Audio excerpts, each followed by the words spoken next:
শরীয়তের আইনে কাদিয়ানীদের একমাত্র শাস্তি মৃত্যুদণ্ড। কুখ্যাত কাফের কাদিয়ানীদেরকে রাষ্ট্রীয়ভাবে অমুসলিম ঘোষণার দাবি আদায় করবে, হোক বিএনপি হোক জামাত, যেই ঘোষণা দিবে তাকেই নির্বাচিত করে বাংলাদেশের ক্ষমতায় পাঠানো হবে। মুসলমানদের মৌলিক দাবি আদায় না করা হয় যেই সংবিধানে, সেই সংবিধানও মানি না, সনদও মানি না। এক্ষুনি আপনাদের সামনে গুরুত্বপূর্ণ বক্তব্য পেশ করবেন তাহরিকে খতমে নবুয়ত আন্দোলন বাংলাদেশের আমির ডক্টর এনায়েতুল্লাহ আব্বাসী। ডক্টর এনায়েতুল্লাহ আব্বাসী। নাহমাদুহু ওয়া নুসাল্লি আলা রাসূলিহিল কারীম। আম্মা বাদ। সম্মানিত সভাপতি, বিদেশি মেহমানবৃন্দ এবং সম্মানিত শ্রোতাবৃন্দ, সকলকে আমার পক্ষ থেকে হৃদয় নিংড়ানো ভালোবাসা এবং শুভেচ্ছা জ্ঞাপন করছি। আমাদের তাহরিকের একটা স্লোগান আছে, মাসলাক যার যার, দিন ইসলাম সবার। আজকে সে প্রমাণ সোহরাওয়ার্দী উদ্যানে পেয়েছেন আপনারা। আকীদা খাতমে নবুয়তের বিশ্বাস ইসলামের মৌলিক বিশ্বাস। কেউ যদি বিশ্বাস করে আল্লাহকে বিশ্বাস করি কিন্তু তিনি এক, এটা যে বিশ্বাস করবে না সে কাফের। মুহাম্মদ সাল্লাল্লাহু আলাইহি সাল্লাম আল্লাহর শেষ নবী, এ কথা যে বিশ্বাস করবে না সে কাফের। তাকে যে কাফের বলবে না সেও কাফের। আল্লাহ তাআলা তার হাবিব মুহাম্মদ সাল্লাল্লাহু আলাইহি সাল্লামকে ১৫০০ বছর আগে প্রেরণ করে নবুয়ত রেসালতের দরজা চিরতরে বন্ধ করে দিয়েছেন। ওনার পরে আজ পর্যন্ত কোনো প্রকারই নবী কিংবা রাসূল আসে নাই, এখনো নাই, কিয়ামত পর্যন্ত আসবে না। এটাই খাতমে নবুয়তের বিশ্বাস। এই বিশ্বাস ছাড়া কেউ মুসলমান হতে পারে না। আমাদের দেশে যারা প্রচলিত রাজনীতি করে তারা সেকুলার রাজনীতির দোহাই দিয়ে কাদিয়ানীদেরকে অমুসলিম ঘোষণা করতে চায় না। তাদের কাছে আমার প্রশ্ন, সেকুলার রাষ্ট্র আর গণতান্ত্রিক রাষ্ট্রের শুধু কাজ অমুসলিমদের স্বার্থ রক্ষা করা, আর দেশের প্রকৃত মালিক যে মুসলমান, যাদের ট্যাক্স আর ভ্যাটের টাকায় সরকারের মন্ত্রীদের গাড়ির পেট্রোল জ্বলে, সে মুসলমানদের মৌলিক দাবি আদায় না করা হয় যেই সংবিধানে, সেই সংবিধানও মানি না, সনদও মানি না।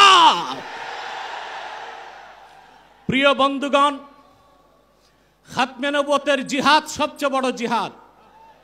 খাতমে নবুয়তের আন্দোলন সবচেয়ে বড় আন্দোলন।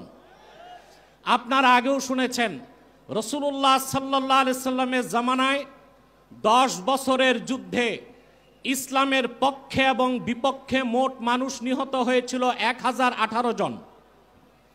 আর সিদ্দিক আকবরের জামানায় মুসাইলামাতুল কাজ্জাবের বিরুদ্ধে যে অভিযান হয়েছিল, সেই যুদ্ধে 1000-এর উপর সাহাবী শাহাদাত বরণ করেছিলেন। যুগে যুগে মিথ্যা নবুয়তের দাবিদাররা যখনই এসেছে, উম্মতের মুসলমান তরবারি দিয়ে ফায়সালা করেছে। ইসলাম পরিপূর্ণ হওয়ার হাজার হাজার বছর পরে ইংরেজ আমলে এক শয়তান, ইংরেজদের পা চাটা গোলাম মির্জা গোলাম শয়তান কাদিয়ানী নবুয়ত দাবি করেছিল। তাকে আমি গোলাম আহমদ বলি না, কাফের কখনো গোলাম আহমদ হতে পারে না।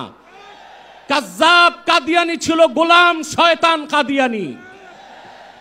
1908 সালে আল্লাহর গজবে সে ধ্বংস হয়ে জাহান্নামের কুকুর হয়েছে। তার অনুসারী কাদিয়ানীরা বাংলাদেশে এখন ব্যাপক উৎপাত করছে। আপনারা জানেন, বর্তমান সরকার দায়িত্ব নেবার পরে বাংলাদেশের বিভিন্ন জায়গায় কাদিয়ানীদের নতুন নতুন আস্তানা গড়ে তোলা হয়েছে। কাদিয়ানীদের আস্তানা পাহারার জন্য সেনাবাহিনী, পুলিশও মোতায়েন করা হয়েছে। যদি তারা সংখ্যালঘুই হয়ে থাকে তাহলে তাদেরকে সংখ্যালঘু ঘোষণা করতে সমস্যা কোথায়? এদেশে তো হিন্দু, বৌদ্ধ, খ্রিস্টান আছে, আমরা কি তাদেরকে অমুসলিম দাবি করো বলি? তারা অমুসলিম পরিচয়ে আছে। তাদের উপাসনালয়গুলোকে আমরা মসজিদ বলি না, গির্জা বলি, প্যাগোডা বলি, মন্দির বলি। কিন্তু কাদিয়ানীরা ইহুদিদের চেয়ে নিকৃষ্ট কাফের, তারা জিন্দিক। জিন্দিক বলা হয় সেই কাফেরকে যে প্রকাশ্য কাফের, নিজেকে দাবি করে মুসলিম। সেই জন্য শরীয়তের আইনে কাদিয়ানীদের একমাত্র শাস্তি মৃত্যুদণ্ড। যেহেতু বাংলাদেশ সেকুলার রাষ্ট্র, আমরা ছোট একটা দাবি করেছি, তাদেরকে অমুসলিম ঘোষণা করতে হবে।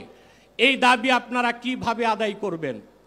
ঐক্যবদ্ধ হয়ে বছরে একটা কর্মসূচি দিলেই হবে না।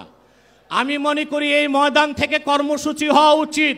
কুখ্যাত কাফের কাদিয়ানীদেরকে রাষ্ট্রীয়ভাবে অমুসলিম ঘোষণার দাবি আদায় করবে, হোক বিএনপি হোক জামাত, যেই ঘোষণা দিবে তাকেই নির্বাচিত করে বাংলাদেশের ক্ষমতায় পাঠানো হবে। আপনারা রাজনৈতিক দলের নেতৃবৃন্দ ইসলামী রাজনীতির দোহাই দিয়ে যারা আন্দোলন করেন, আপনাদের কর্মসূচিতে কেন ঘোষণা দেন না সংসদে গেলে কাদিয়ানীদের অমুসলিম ঘোষণা করবেন? পশ্চিমারা খেপে যাবে। ভারতের তাবেদারি, যুক্তরাষ্ট্রের তাবেদারি করে কেউ ক্ষমতায় যেতে পারবে না। যদি যায় ক্ষমতায় টিকতেও পারবে না। এক সাগর রক্তের বিনিময়ে হলেও বাংলাদেশে কাদিয়ানীদেরকে রাষ্ট্রীয়ভাবে অমুসলিম ঘোষণার দাবি আদায় করা হবেই হবে। ওয়াখির দাওয়ানা আনিল হামদুলিল্লাহি রাব্বিল আলামিন।